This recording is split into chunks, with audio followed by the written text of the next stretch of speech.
Vancouver, as tensions between Canada and the U.S.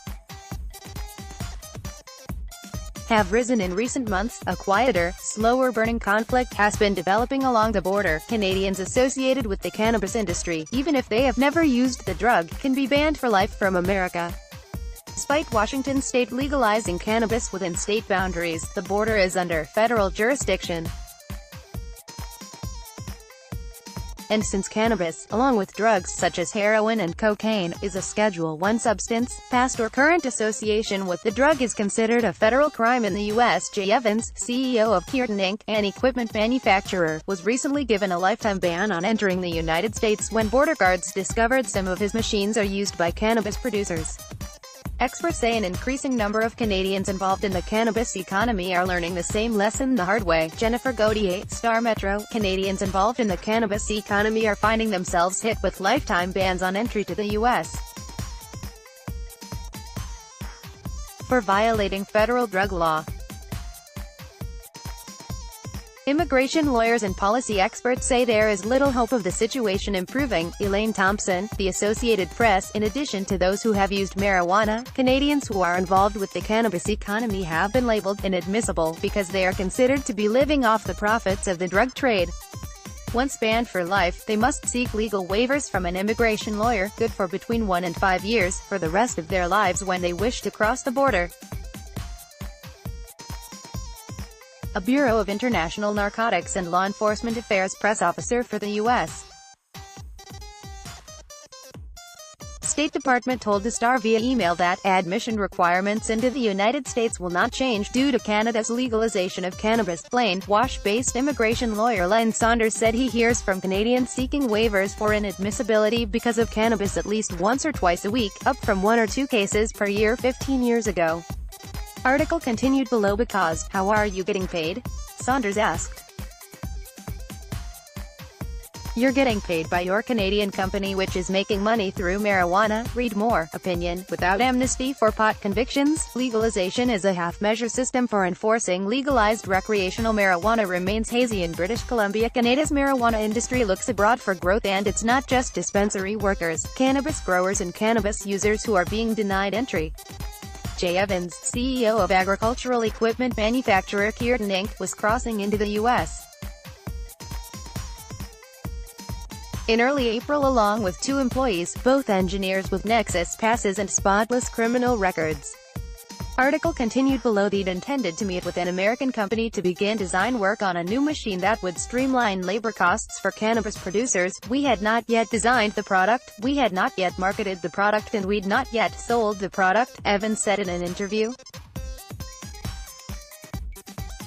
During routine questioning, one of the 3 men mentioned their design would eventually be used in the Canadian cannabis industry, and they were immediately taken into the secondary inspection facility for further scrutiny. Kierton is not involved with the production, distribution or sale of cannabis. But because its equipment is explicitly intended to be used by people who are, Evans and his colleagues were told after a 6-hour interview they were drug traffickers, according to U.S. federal law. The border guard supervisor told me he felt really bad, and felt it wasn't right, and had a lot of empathy toward us, Evans said. Nevertheless, Evans and his co-workers now have lifetime bans on entering the United States, and must obtain waivers allowing them temporary entry into the country. With cannabis legalization set to take effect in October, the industry could generate more than $7 billion in its first year, according to a recent report from Deloitte, with tens of thousands of Canadian jobs expected to be created as the cannabis market continues to grow. My prediction is, come October 17, it's going to be a tidal wave of cases, Saunders said. Neither Evans nor Saunders blame the border officers themselves. Both men say those agents are just doing their job. Rather, they feel the issue stems from increasing paranoia in the U.S. Department of Justice about what Canadian cannabis legalization could mean for the United States. The Office of U.S. Attorney General Jeff Sessions did not respond to interview requests. Sessions is known to be a staunch opponent of marijuana and told the U.S.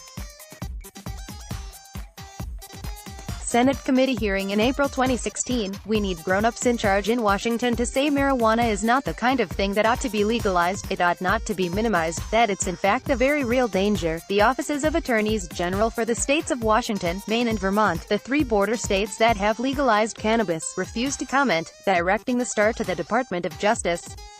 Sanho Tree, director of the Drug Policy Project at the Institute for Policy Studies in Washington, D.C., agrees with Evans and Saunders' analysis. Tree said this new wave of intensity for border enforcement may be another symptom of increasingly draconian federal attitudes toward immigration and drugs under the current administration. Tree said the border guards have the right to search travelers' electronic devices and download their content, but have also taken to searching their social media looking for clues as to who might be involved, even indirectly, in the drug trade. And Saunders said he believes border guards spend time on Canadian cannabis companies' websites, taking note of the individuals listed as staff members in case one of them tries to cross into the U.S. They're putting lookouts on them, he said, referring to an electronic flag border officers use to alert the system to an individual who should be taken inside for questioning. Scott Bernstein, senior policy analyst with the Canadian Drug Policy Coalition, said this issue may have been predictable given Canada's lead role in cannabis legalization amongst G7 countries. But Bernstein said he's under the impression the issue of Canadian inadmissibility is currently on the back burner for the federal government. It's probably being overshadowed a bit by the contentious NAFTA negotiations, he said. This isn't a great time for us to be pushing the envelope with border negotiations, both Tree and Bernstein pointed out. U.S. banking regulations appear to be another primary driver behind Canadians' unwitting complicity in violations of U.S. federal law. Because U.S. banks are regulated federally, American cannabis companies cannot obtain loans or use credit, since doing so would make a bank complicit in money laundering. Canadian venture capitalists have seized on this opening, offering investments from Canada where such transactions are legal. But when crossing over into the U.S., many are surprised to find they're now considered to be living off the avails of crime in the eyes of U.S. Saunders said the same goes for Canadian investors who own land in the United States that gets leased to American cannabis companies. "People say to me, 'What should I do?' Saunders said. And I say, either get out of the business or stop traveling to the U.S. Canada's Public Safety Minister Ralph Goodale declined a request for interview, and a response from a spokesperson for his office did not address the star's questions.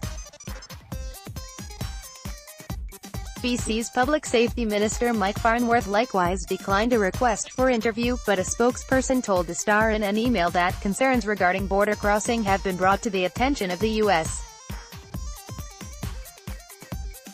consulate. Saunders said the only thing Canadians in the cannabis industry can do is refuse to answer questions that might incriminate them.